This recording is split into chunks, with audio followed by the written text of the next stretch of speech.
Welcome back to the London Jesuit Centre for the 7th podcast in our series on creation. I'm John Moffatt, and in this episode, we're going to try to join together some of the things we've been thinking about over the last sessions. Then, we want to start looking at modern ideas about God, the universe, and human destiny. Let's remind ourselves of some of the things we need to bear in mind if we're going to use Genesis 1 and 2 responsibly as the basis for a modern way of thinking about creation. We need to free ourselves from a false literal reading by exploring what the writers would have meant in their context. What did they think they were doing with their words in their time? This is the method recommended by the Second Vatican Council. It's also something recommended by the great 3rd century theologian Origen of Caesarea. We also need to know that we can't limit ourselves just to Genesis 1 and 2. Those chapters point us towards many other parts of the Old and New Testaments that we need to look at. These are closely interwoven with stories of salvation, of the Creator God who is revealed as a rescuer. When we do, we find that there is no one simple version of the biblical account of creation as a story that is supposed to help people live their lives. A third thing we've seen is that all modern Catholic interpretations of the Bible, whether by popes or theologians or church councils, come out of a centuries-long tradition of reading and rereading and re-rereading the same text. We explored two important ways of reading, prophetic and allegorical, last time. Over the centuries, these have led to new and important theological insights. But a deeper point is that whenever we sit down and read the words of the Bible or the words of the Catechism, we are interpreting. People can become anxious about the idea of interpreting tradition. But as we have seen from Jewish thinkers before the time of Jesus, to Origen, to the Second Vatican Council, discovering new and powerful reader meanings of the tradition has always been a part of traditional practice. Christian readers have always been allowed to find something new and enriching in an ancient text. We need to add an important theological idea to this. Whenever Christian readers try better to understand the writings of the Bible against the background of centuries of interpretation, they trust that this is not a random process. People can make mistakes, but Christians believe that the Spirit of the living God is still guiding readers today to help them draw closer to truths which help them live their Christian lives authentically. There is always a balance to be found between the insights of individuals and the shared understanding of the whole community. The Spirit works on both sides of the process. But Christians are allowed to have insights, and this is true whether they are bishops, popes, theologians, or RE teachers trying to work out how to teach that passage of Genesis tomorrow.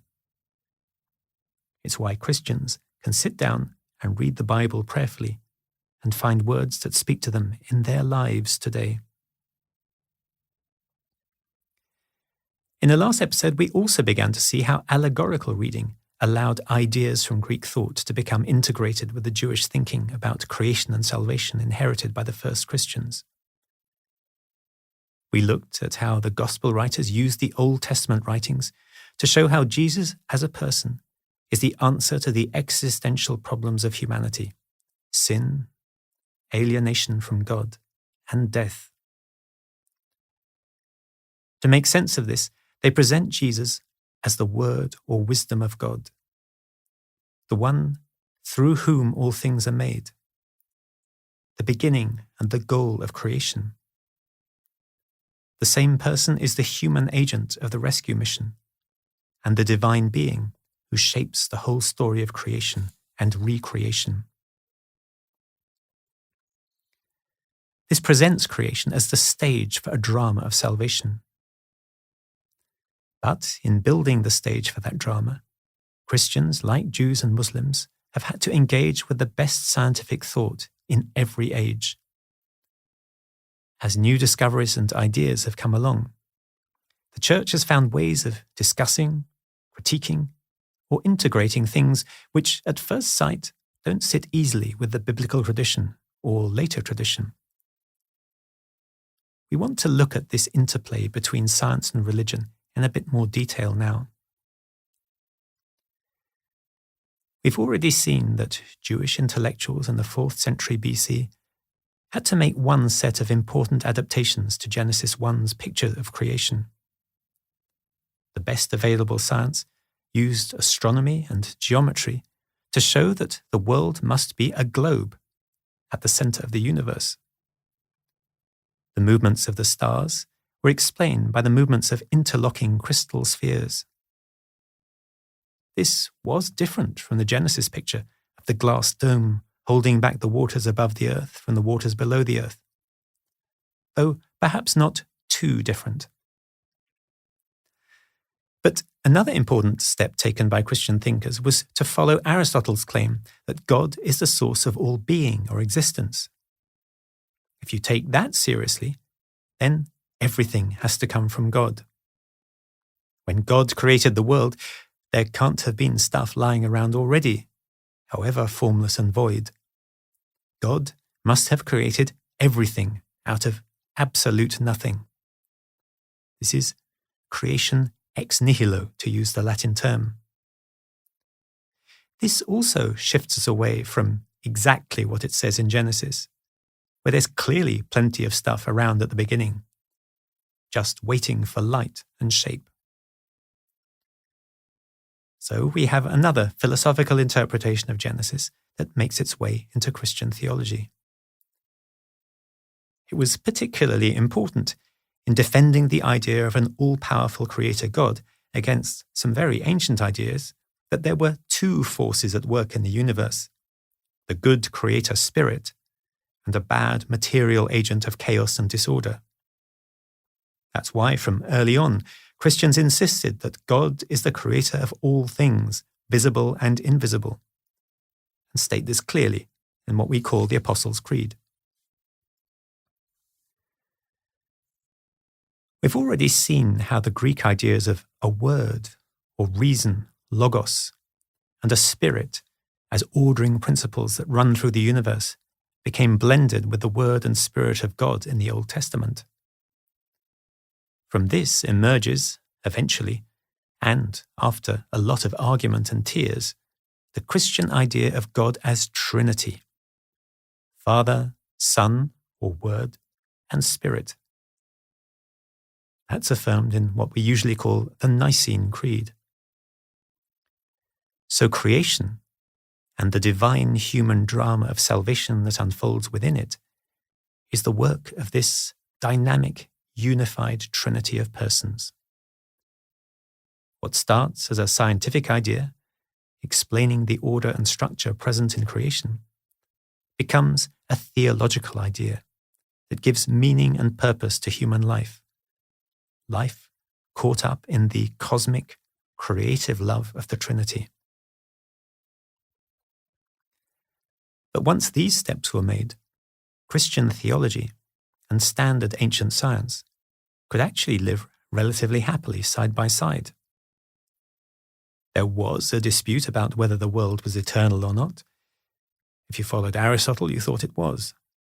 If you were a Christian, the Bible clearly said the world had a beginning and an end in time. However, when it came to astronomy or cosmology, medicine and biology, things were easy enough. As far as Aristotle was concerned, all the animals and plants in the world had always existed in their separate kinds. That fitted with Genesis 1. Christian philosophers had no particular problem accepting that the stars and planets were intelligent beings, the angelic beings who formed a heavenly hierarchy. This harmony between a scientific and religious view of the cosmos is powerfully illustrated in Dante Alighieri's great Christian epic of the 14th century, the Divine Comedy. Dante's journey first takes him downward through a hell physically located in the interior of the Earth's globe. He has to go past Satan trapped at the center in order to come out on the opposite side of the world. Then he ascends Mount Purgatory on the other side, whose summit reaches up towards the lowest of the heavenly spheres. At the top of Mount Purgatory is Eden, the last place on earth where the original goodness of creation is preserved. Finally, he begins an ascent through the heavenly spheres of angels and saints until he receives a final glimpse of God's infinity beyond the outermost sphere. This neat arrangement perfectly fused theology and the science of the day. But 2 centuries later, it was challenged by a new theory. First Copernicus and then famously Galileo argued that the best way to explain the motion of the planets was to suppose that they went round the sun. The sun, not the earth, was at the centre of the universe. This was deeply unsettling at the time, and Galileo got into serious trouble with the church authorities for promoting the idea. Nevertheless, within 100 years, many scientists, Catholic and Protestant, had accepted that the earth went round the sun, even if it wasn't official church teaching, and even though many Christians had gone back to reading Genesis 1 and 2 as literally true.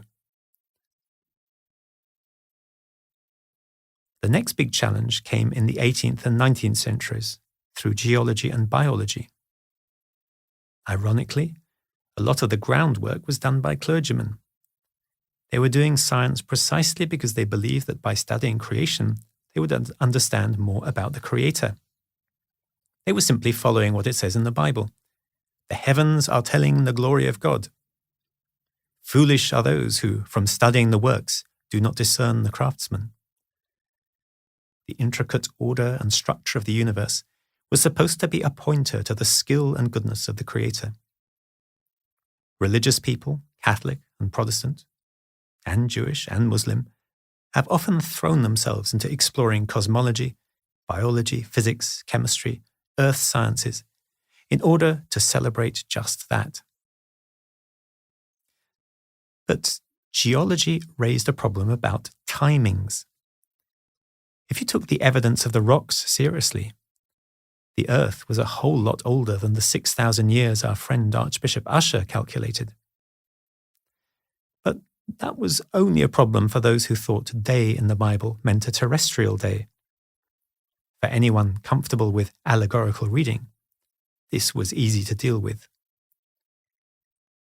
It was Charles Darwin's theory of evolution that caused the biggest upset. One problem was again a clash with literal readings of Genesis.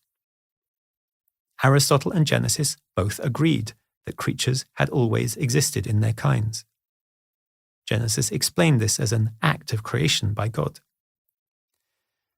But Darwin's theory now demanded that there were no fixed natural kinds. Genesis was wrong. Species evolved over time from simpler to more complex forms. Worse still, the process was mechanical. The evolutionary characteristics that developed were a reaction to environment. Worst of all, human beings were not specifically crafted in the beginning in the image and likeness of God, but just like any other creature, they had evolved through multiple earlier species into their present form. You could get around some of this by allegorizing. You could say the 6 days simply represent 6 snapshots, stages of evolution. But the problem was the way the theory affected the big story. If there was no single pair, Adam and Eve, at the origin of the human race, how do we make sense of the story of original sin and rescue from sin and death by the sacrifice of Christ?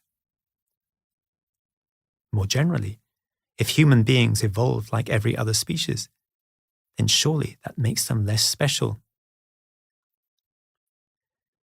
But perhaps the biggest blow was to the philosophy of religion and the motivation to learn more about the craftsman by exploring design and purpose in the natural world.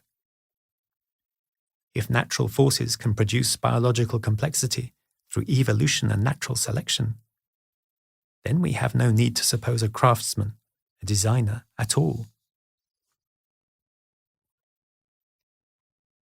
The ancient ideas of Greek philosophers like Democritus, Empedocles, and Epicurus had already been making a comeback in anti-religious circles in Europe since the end of the 17th century.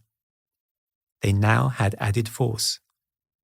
Why shouldn't the universe just be there, with its natural laws making everything happen, and complex forms like plants and animals emerging by slow degrees out of the elements?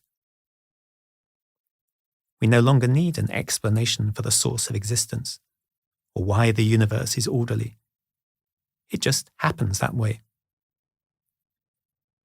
Richard Dawkins' book, The God Delusion, is based ultimately on just this sort of argument. It is supported by a much deeper modern understanding of how the evolutionary process can work through the mutations of inherited DNA. It is also supported by modern mathematical chaos theories, which suggest how complex structures can emerge out of processes that follow a pattern of repeated simple rules. Nevertheless, mainstream Christian groups, Catholic and non-Catholic, have found it possible to integrate the idea of evolution into their understanding of creation. Recent popes have accepted it as more than just a theory.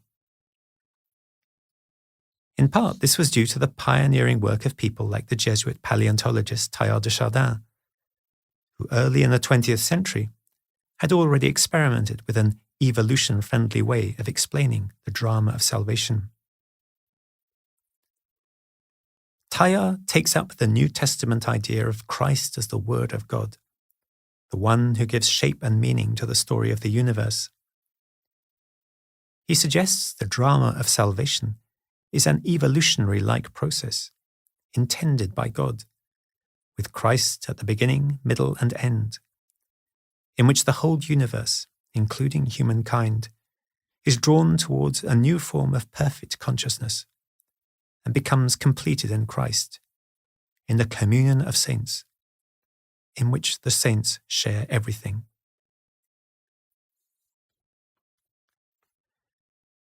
Teilhard's ideas do not quite fit traditional theology, but they've inspired many thoughtful Christians throughout the 20th century to think in new ways. Though official church teaching hasn't fully integrated evolutionary theory with theology, recent popes, John Paul II, Benedict, and Francis, have all made clear that it's the best theory going at the moment, and that it is not a problem for Christians to accept the theory of evolution. In the meantime, everyone, religious and non-religious, has had to deal with the fact that the universe as a whole now looks a much weirder thing than it did when Charles Darwin was writing. True, it bears very little resemblance to Genesis 1's giant colander, keeping the waters above the earth separate from the waters below the earth. But modern theories of waves as particles and particles as waves, and the strange geometry of space-time expanding with the universe, are at least as counterintuitive as any theory of a supreme being. Indeed, those theories of time, space, matter, and energy still prompt that ancient question: why does the universe follow just these laws that produce something as weird as us, humans with minds that can understand the laws and make use of them? God is not the only possible answer to that question, but it's not a stupid answer, as even Richard Dawkins admits. In this episode, we've explored how the Christian tradition has gradually been able to absorb new ideas and discoveries from science, while maintaining and retelling its basic story of the drama of creation and salvation. Official church teaching, for good reasons, holds back from committing to any one theory of the way the world is. Scientific ideas are changing all the time, but it still gives its cautious approval to the best theories of the age, while holding on to the fundamental belief that Jesus came into the world to die and rise for us, and that following him and his way will lead us to the fullness of a life beyond death. In our next and final episode, we will look at what a Christian theology of creation has to say to our biggest human challenge of the age, the climate crisis. So thank you for listening, and see you next episode.